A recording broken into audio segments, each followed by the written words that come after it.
আসসালামু আলাইকুম ওয়া রাহমাতুল্লাহি ওয়া বারাকাতুহু। প্রিয় দর্শক, দেশ ও প্রবাস থেকে, পৃথিবীর বিভিন্ন প্রান্ত থেকে যারা আমার ফেসবুক লাইভের সাথে, এই প্রোগ্রামের সাথে যারা এই মুহূর্তে সংযুক্ত আছেন, আপনাদের সকলকে আন্তরিক শুভেচ্ছা এবং অভিনন্দন জানাচ্ছি। আমি এই মুহূর্তে উপস্থিত আছি একটি ঐতিহাসিক প্রতিষ্ঠানের সামনে। এটি হলো আফগান দারুল উলুম। আফগানিস্তানের রাজধানী কাবুলের এক প্রান্তে অবস্থিত এই আফগান দারুল উলুম, এটি একটি ঐতিহাসিক প্রতিষ্ঠান। তার ঐতিহাসিকতার বর্ণনা দিলেই আপনারা সকলে অভিভূত হবেন, হয়তো বিস্ময়াভিভূত হবেন, কারণ এই প্রতিষ্ঠানটির সাথে সম্পৃক্ত রয়েছে এমন একজন ব্যক্তির নাম, যে ব্যক্তির নাম, যে নামটি শুধু আমার দেশ অথবা শুধু এই দেশ আফগানিস্তান নয়, বরং সারা বিশ্বজুড়ে আলোচিত একটি নাম। মুসলিম উম্মার জন্য অনন্য এক গৌরবের প্রতীক যিনি, যে নামটিতে জড়িয়ে আছে মুসলিম উম্মার উপর নির্যাতনের এক অবর্ণনীয় দুর্বিষহ স্মৃতি, যে নামের সাথে জড়িয়ে আছে মুসলমানদের বিশ্বাসঘাতক শাসকদের এক বিশ্বাসঘাতকতার নির্মম ইতিহাস, যে নামের সাথে জড়িয়ে আছে বিশ্ব তাগুতি শক্তি, পশ্চিমা সাম্রাজ্যবাদী শক্তির নির্মম পৈশাচিক নির্যাতনের উল্লাস। সুপ্রিয় দর্শক, হয়তো আপনারা অধীর আগ্রহে অপেক্ষা করছেন সে নামটি শুনবার জন্য। আমি আপনাদেরকে নামটি বর্ণনার আগে আমি সেই পবিত্র ও পুণ্যাত্মা, সেই মহান মানুষটিকে আমি আপনাদের সম্মুখে আমার ক্যামেরায় আমি নিয়ে আসছি। আপনারা লক্ষ্য করুন।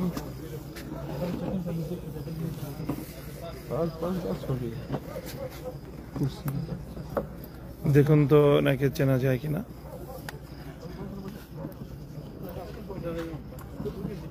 একটি নাম, ইমান জাগানিয়া একটি নাম, যে নাম মুসলমানদের অন্তরের মধ্যে, মুমিনের অন্তরে ইমানি স্পন্দন তৈরি করে, যে নাম তাগুতের হৃদয়ে ভীতির তৈরি করে, যে নামের সাথে জড়িয়ে আছে একবিংশ শতাব্দীর মুসলিম উম্মার এক গৌরবোজ্জ্বল ইতিহাস একদিকে, আরেক দিকে জড়িয়ে আছে মুসলমানদের এক কলঙ্কজনক অধ্যায়ের বর্ণনা। তিনি হলেন সেই আফগান শার্দুল, মুসলিম উম্মার বীর সেনানী মোল্লা আব্দুস সালাম জাইফ। হ্যাঁ, আপনারা যেটা ধারণা করছেন, তিনি 2001 সালে যখন আফগানিস্তানে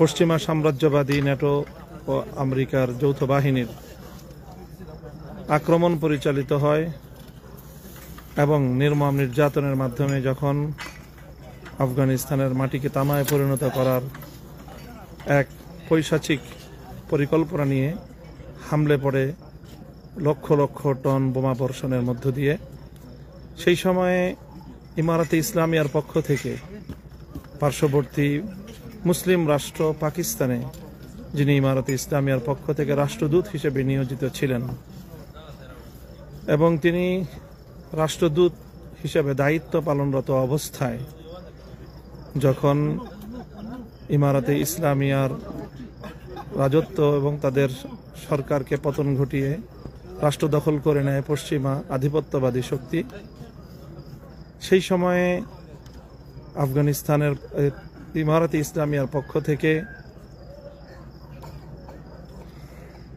রাষ্ট্রদূতের দায়িত্ব পালনরত অবস্থায় পাকিস্তান সরকার নির্মমভাবে সকল সভ্যতা, ভদ্রতা এবং কূটনৈতিক ন্যূনতম মর্যাদার প্রতি ভ্রুক্ষেপ না করে মানবতার প্রতি চরম ঘৃণ্য এবং কলঙ্কজনক এক দুর্বিষহ কলঙ্ক তৈরি করে কলঙ্কজনক ইতিহাসের জন্ম দিয়ে এই মোল্লা আব্দুল সালাম জাইফকে তারা তুলে দিয়েছিল আমেরিকার হাতে। তিনি যখন একটি ভ্রাতৃপ্রতিম মুসলিম দেশের রাষ্ট্রদূত থাকা অবস্থায় সেখান থেকে যারা তাকে নিরাপত্তা দেওয়ার কথা, যাদের বাড়িতে তিনি মেহমান ছিলেন, সেই মেজবান যখন তাকে শত্রুর হাতে তুলে দেয়, শত্রুর হাতে সমর্পিত হওয়ার সময় তিনি একবার চোখ তুলে মাথা উঁচু করে ইমানের স্পন্দনে স্পন্দিত হয়ে তাকিয়েছিলেন সেই সময়ের পাকিস্তানের ঘাতক সরকারের উচ্চপদস্থ কর্মকর্তাদের হাতে দিকে তাকিয়েছিলেন। তারা মাথা নত করেছিল। তাদের মাথা নত করার সাথে সাথে মুসলিম উম্মার কপালে সেই কলঙ্কের তিলক লেপ্টেছিল। আর মোল্লা আব্দুল সালাম জাইফ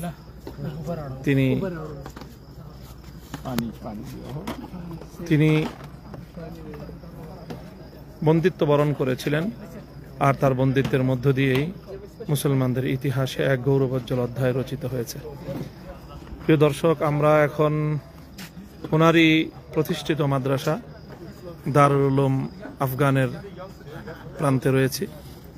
দৃষ্টিনন্দন ক্যাম্পাস, এখানে মাদ্রাসার সামনে মাঠ, পার্ক। ছেলেরা এখনো এখানে স্থানীয় সময়ে, এখন প্রায় রাত প্রায় কটা বাজে, এখন প্রায় রাত সাড়ে 9টা বাজে। এখনো তারা পড়াশোনায় ব্যস্ত রয়েছে। আমি আপনাদেরকে একটু দেখাচ্ছি। দারুল উলুম আফগান দারুল উলুম, এখানে দাওরে হাদিস পর্যন্ত মাদ্রাসা, এবং এই মাদ্রাসার শিক্ষা ব্যবস্থা খুবই চমকপ্রদ, আধুনিক সময়ের জন্য উপযোগী বিভিন্নমুখী শিক্ষা কার্যক্রম এখানে পরিচালিত হচ্ছে। মাদ্রাসাটির বর্তমান মুহতামিমের দায়িত্ব পালন করছেন মোল্লা আব্দুল সালাম জাইফ সাহেবের, যিনি সাহেবজাদা। আমরা দিচ্ছি ওনাকে আমাদের সামনে। शेख भाई अस्सलाम वालेकुम, मैं आपसे कुछ बात करना चाहता हूँ। ये हज़रत हमारे ये फ़ख्रुल उम्मा मुल्ला अब्दुल सलाम ज़ईफ़ हफ़िज़हुल्लाह के वो साहिबजादा, आपका नाम इसमें गिरामी? अब्दुल हई ज़ईफ़ हफ़िज़हुल्लाह। वो दारुल उलूम ज़करिया साउथ अफ्रीका से फ़राग़त हासिल करने वाले हैं और बहुत से तालीम याफ्ता होकर अभी उन्हीं के वालिद के सरकर्दगी में वो इस अजीम इदारे के एहतमाम का ज़िम्मा संभाल रहे हैं। আলহামদুলিল্লাহ, আমরা ওনাদের সাথে কথা বলেছি, বিভিন্ন বিষয়ে আলোচনা করেছি। এই মাদ্রাসাটি অত্যন্ত চমৎকার একটি পাঠ্যসূচির আলোকে পরিচালিত হচ্ছে। এখানে দাওরায়ে হাদিস পর্যন্ত, ইতিপূর্বে দাওরার পরবর্তী তাখাসসুস তথা ইফতা বিভাগের পড়াশোনাও এখানে ছিল। সাম্প্রতিক ইমারতে ইসলামিয়া সরকারের পক্ষ থেকে একটি সিদ্ধান্ত গ্রহণ করা হয়েছে। সেই সিদ্ধান্তের ভিত্তিতে সারা দেশে এই জাতীয় বিভিন্ন শিক্ষা প্রতিষ্ঠানে যে সকল ইফতা বিভাগের যে শিক্ষা কার্যক্রম ছিল, এগুলো সব বন্ধ করে দেওয়া হয়েছে। এখন রাষ্ট্রীয়ভাবে প্রতিটি প্রদেশে তাখাসসুস পড়ার জন্য উন্নত মানের তাখাসসুসের প্রতিষ্ঠান গড়ে তোলা হয়েছে। কাবুলে 2টি প্রতিষ্ঠান রয়েছে, একটি আব্দুল্লাহ ইবনে মাসউদ মাদ্রাসাতুত তাখাসসুস। অত্যন্ত চমৎকার একটি আয়োজন। আমরা আমাদের দেশে যে একটি সমস্যা অনুভব করে থাকি, যেই সমস্যাটি হলো যে কোনো জায়গায় মানসম্মত হোক অথবা না হোক, সেসব জায়গাগুলোতেও আমরা দেখে থাকি যে ইফতা বিভাগের নামে, ইফতার নামে নানা রকমের আয়োজন যথেষ্ট বিশৃঙ্খলার জন্ম দেয়, যেগুলো সেই সব বিশৃঙ্খলাগুলোকে এখানে নিয়ন্ত্রণ করার জন্য সাধারণ যে কোনো শিক্ষা প্রতিষ্ঠানে ইফতার যে সকল শাখাগুলো ছিল সেগুলো সব বন্ধ করে দিয়ে এখন রাষ্ট্রের নিয়ন্ত্রণেই উন্নত মানের এই জাতীয় শিক্ষা প্রতিষ্ঠান গড়ে তোলা হয়েছে এবং সেখানে সারা দেশ থেকে দাওরায়ে হাদিস ফারেক শিক্ষার্থীরা সেখানে গিয়ে তারা ভর্তি পরীক্ষা দেয় এবং তাদের মধ্য থেকে অল্প কিছু বাছাইকৃত শিক্ষার্থীদেরকে নিয়ে 2 বছরের ইফতা, দাওয়া এবং ইরশাদ সহ গুরুত্বপূর্ণ কিছু তাখাসসুসের শিক্ষা কার্যক্রম সেখানে পরিচালিত হয় এবং এই শিক্ষার মাধ্যমে তারা মূলত এই মুহূর্তে রাষ্ট্রের জন্য প্রয়োজনীয় জনশক্তি এবং দায়িত্বশীল তৈরি করার প্রতি তারা আত্মনিয়োগ করেছে। আমরা হয়তো সেই দারুল ইফতার শিক্ষা কারিকুলাম এবং সেখানকার সার্বিক পরিবেশ নিয়ে হয়তো আরও একটি আমরা হয়তো এপিসোড অথবা লাইভ বক্তব্য আমরা যদি সম্ভব হয় প্রচার করব বা বক্তব্য সামনে আনব। কিন্তু আজকে আমরা এখানে যে প্রতিষ্ঠানটিতে এসেছি, যে প্রতিষ্ঠানটির জন্য আমি আপনাদেরকে আজকে এখানে আনলাম, মূলত প্রতিষ্ঠানটির চেয়েও আমার দর্শকদের সামনে মোল্লা আব্দুল সালাম জয়ীফের মতো একজন ইতিহাসের সিংহ শার্দুলকে উপস্থাপন করাই ছিল আজকে আমার মুখ্য উদ্দেশ্য। তো তিনি একাধিক্রমে যখন তাকে পাকিস্তান থেকে আমেরিকার নেতৃত্বাধীন ন্যাটো বাহিনী, পাকিস্তান সরকারের গাদ্দার রাষ্ট্র সরকার হুকুমতের কাছ থেকে যখন তাকে নিয়ে যাওয়া হয়, তাকে তুলে দেওয়া হয় শত্রুর হাতে, তো তাকে সেখান থেকে তা গ্রেফতার করে নিয়ে যায় এবং ইতিহাসের বর্বরতম ঘৃণ্য নিকৃষ্টতম জেলখানা গুয়ান্তানামো কারাগারে তিনি 4 বছর বন্দী ছিলেন। 4 বছর পর তিনি সেখান থেকে মুক্তি লাভ করেন এবং মুক্তি পাওয়ার পরই তিনি এখান থেকে এসে এই কাবুলে শিক্ষা বিষয়ক কার্যক্রমে তিনি আত্মনিয়োগ করেন। তিনি এই আফগান দারুল উলুম প্রতিষ্ঠা করেন।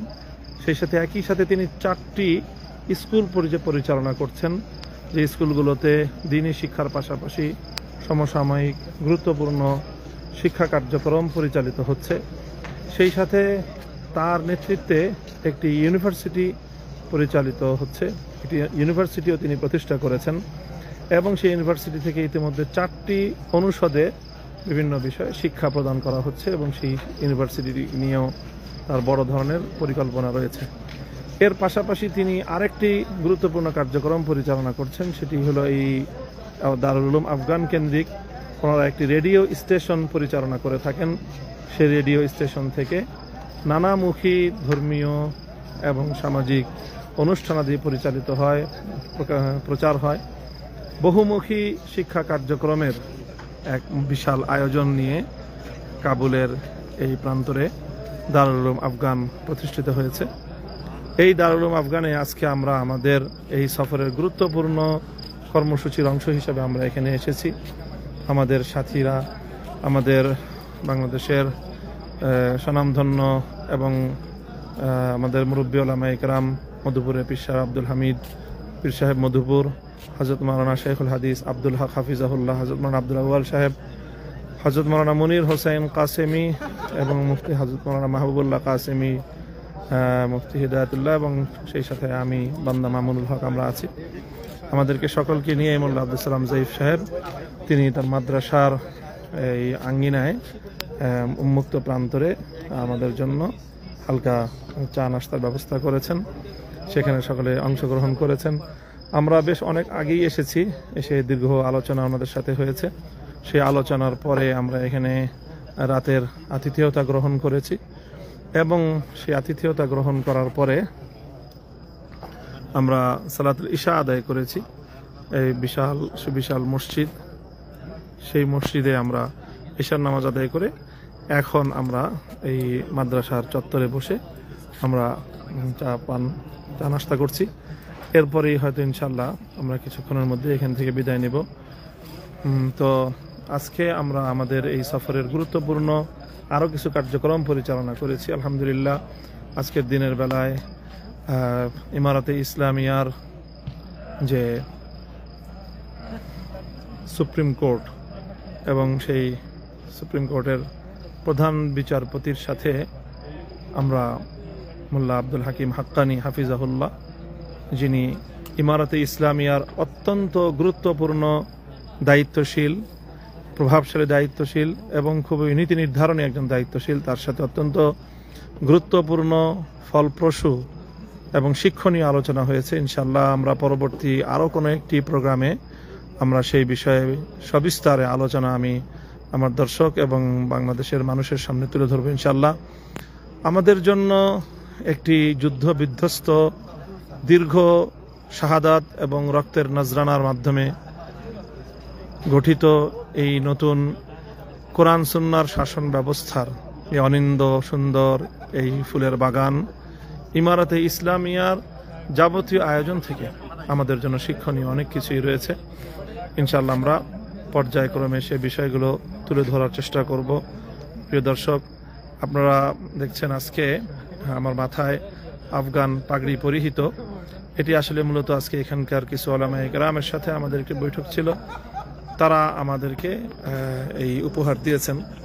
তাদের পক্ষ থেকে প্রাপ্ত এই উপহার তাদের সম্মানার্থে এবং আফগান ঐতিহ্যের অন্যতম নিদর্শন এই পাগড়ি পরিধান করেই আজকে আমি এখানে এসেছি। তো আল্লাহ পাক রব্বুল আলামিন আমাদের উম্মার এই লালন কেন্দ্র, আগামীর উম্মার যাবতীয় চ্যালেঞ্জ মোকাবেলার জন্য প্রতিষ্ঠিত এই ইমারতকে আল্লাহ পাক দীর্ঘস্থায়িত্ব দান করুন।